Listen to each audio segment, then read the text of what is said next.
Hey guys, it's Jesse the Sand Dude Davenport from Guarantee RV Supercenter. Today we're going to take a quick look at one of our Freedom Express blasts. This is a little 17-footer BLSE. This unit only weighs 3,676 pounds. Aluminum frame. This has a power tongue jack up front. Look up front here, it's got aluminum up here. Place to put a couple batteries. Has a power awning with the light down the side. You got speakers outside. This is a double axle, so it's got light tongue weight. Want to come inside here.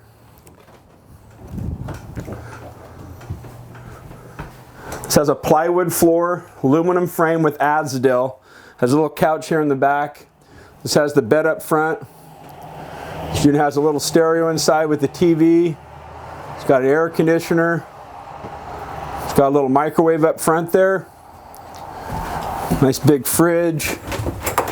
Nice shower with a fan in there. Skylight above. Heater, lots of room. Put a bike quad in here. Storage around the bed there.